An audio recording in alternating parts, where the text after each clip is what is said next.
everyone. Here we are. We're going to get going with Job 14, and this is Job still talking. Mortals born of women are of few days and full of trouble. They spring up like flowers and wither away. Like fleeting shadows, they do not endure. Do you fix your eye on them? Will you bring them before you for judgment? Who can bring what's pure from the impure? No one. A person's days are determined. You've decreed the number of his months and have set limits he can't exceed. So he's still complaining to God here. So look away from him and let him alone till he's put in his time like a hired laborer. At least there's hope for a tree. If it's cut down, it'll sprout again, and its new shoots will not fail. Its roots may grow old in the ground, and its stump die in the soil. Yet at the scent of water it will bud and put forth shoots like a plant, but a man dies and is laid low. He breathes his last and is no more. As the water of a lake dries up or a river bed becomes parched and dry, so he lies down and doesn't rise. Till the heavens are no more, people will not awake or be roused from their sleep. If only you would hide me in the grave and conceal me till your anger has passed. If only you'd set me a time and then remember me. If someone dies, will they live again? All the days of my hard service, I'll wait for my renewal to come. You will call and I will answer you. You will long for the creature your hands have made. Surely then you will count my steps, but not keep track of my sin. My offenses will be sealed up in a bag. You will cover over my sin.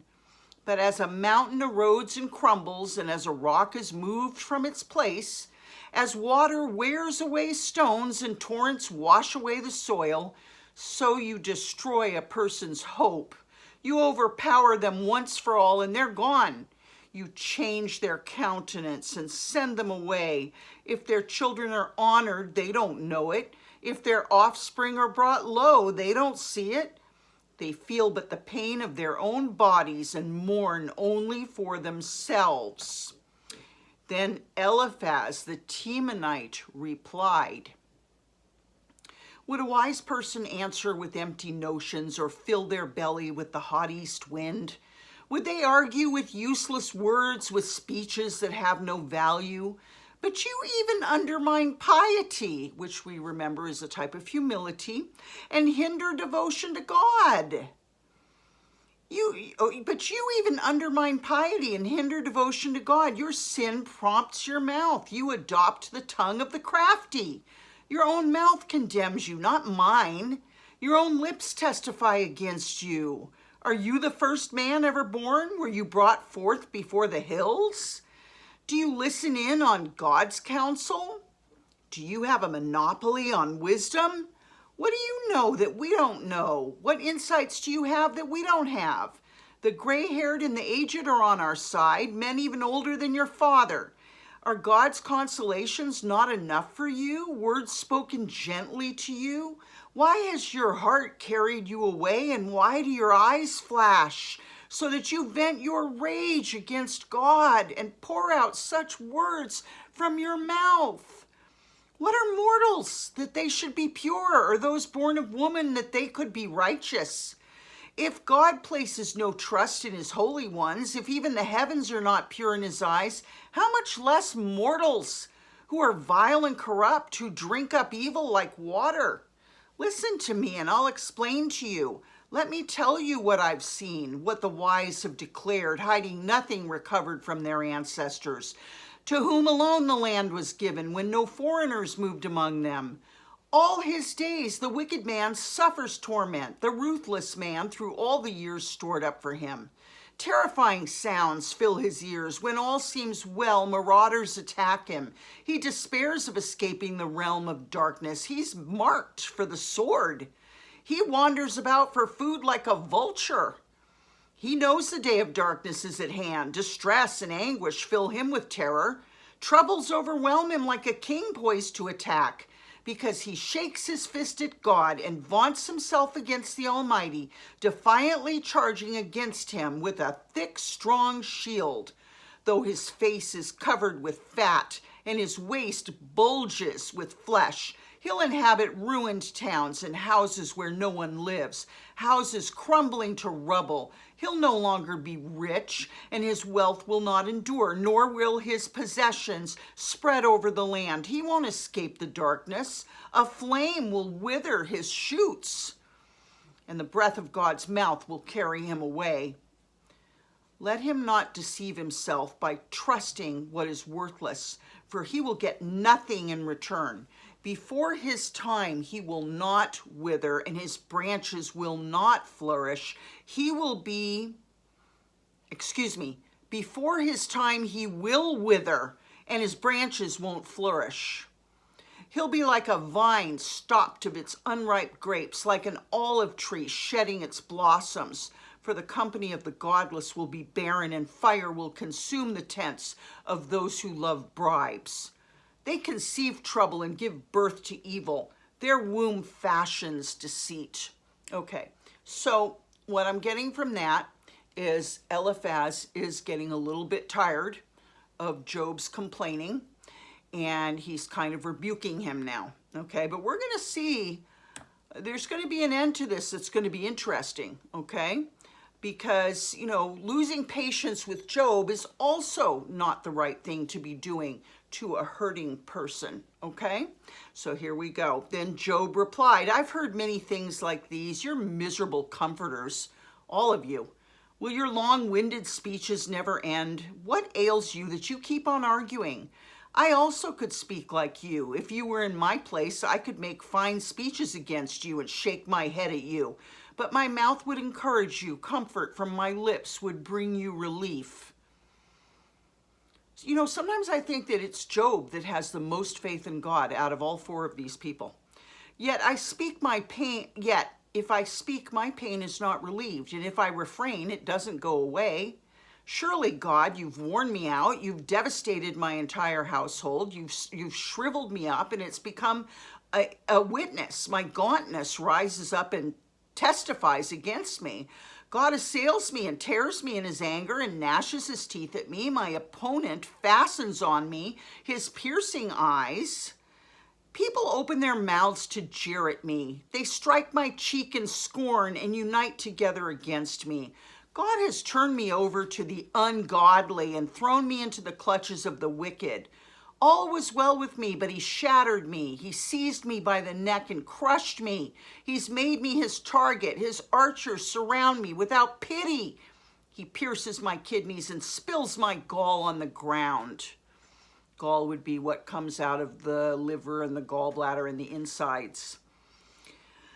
Again and again, he bursts upon me. He rushes at me like a warrior. I've sewed sackcloth over my skin and buried my brow in the dust. My face is red with weeping. Dark shadows ring my eyes, yet my hands have been free of violence and my prayer is pure. Sometimes an imperfect prayer is still a good prayer, okay, and a pure prayer. Sometimes I tell the Lord, you know, sometimes my prayers are coarse and I just say, I'm being honest, Father. You know, you can't hide from God. Sometimes a coarse prayer or something that's not perfect is the best prayer because it's honest. I mean, let's be honest with the Lord. He knows our hearts anyway. You know, try to keep it within reason. But, you know, deep anguish, I think the Lord can handle it if he sees our deep anguish making us less than perfect, you know. Earth, do not cover my blood. May my cry never be laid to rest. Even now, my witness is in heaven. My advocate is on high. See, once again, he's got faith in God. My intercessor is my friend. He's admitting that God is his friend. As my eyes pour out tears to God on behalf of a man, he pleads with God as one pleads for a friend. Now, isn't that interesting? It's almost as if he's talking about Jesus. Let's look at that again. My face is red with weeping. Dark shadows ring my eyes. Yet my hands have been free of violence and my prayer is pure. So even, like I said, the imperfection of what he's saying, it's still pure because it's so honest, okay? Earth, don't cover my blood. May my cry never be laid to rest. Even now, my witness is in heaven. My advocate is on high.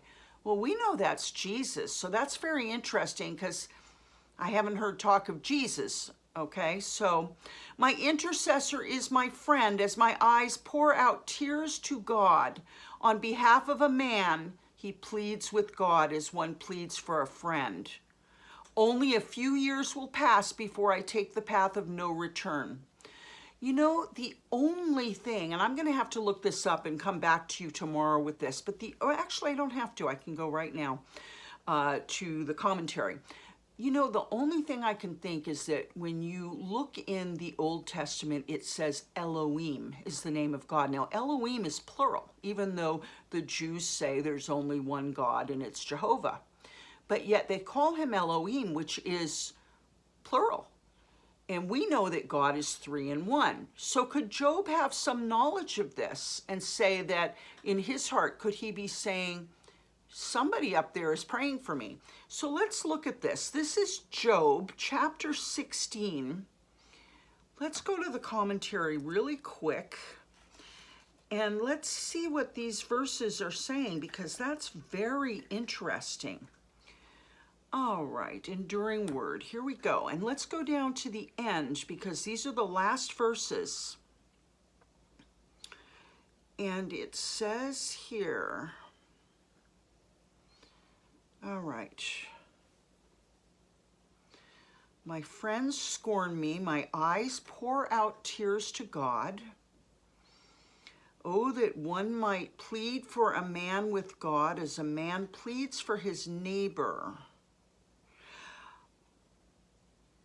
Well, that's interesting, because that's not exactly what it says, if I remember correctly.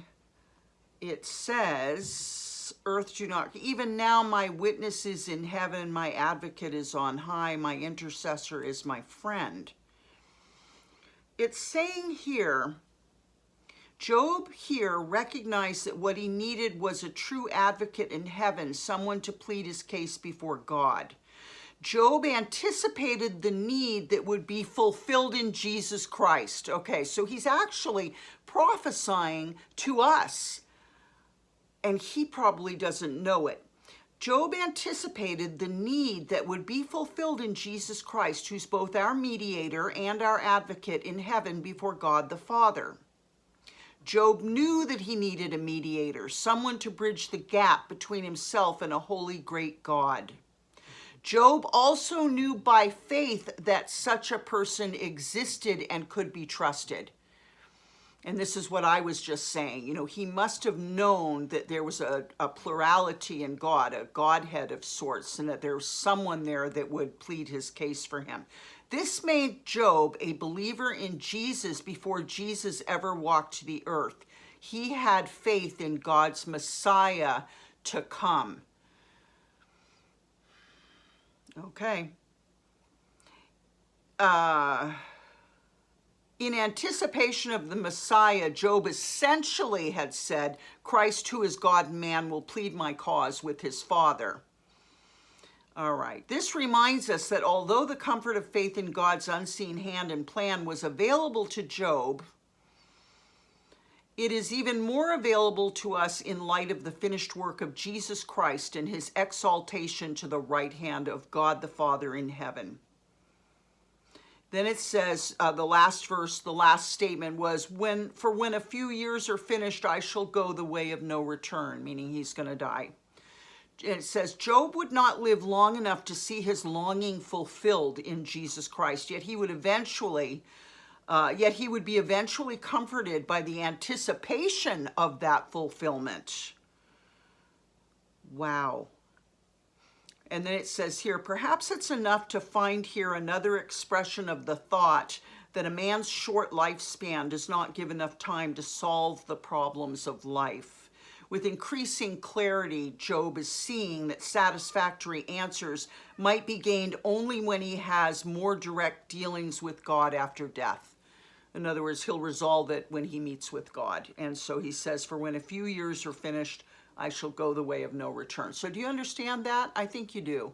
So that in a weird way, he was perceiving something, prophesying to us in a sense. His words have been here for 6,000 years for us to, and 6,000 years for us to read, and having hope in an advocate, a mediator. So that's really beautiful.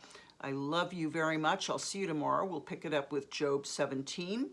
And you have a wonderful evening. Pray for me because I am praying for you guys, okay? As God brings you to mind, I'm praying for you. Love you. Bye-bye.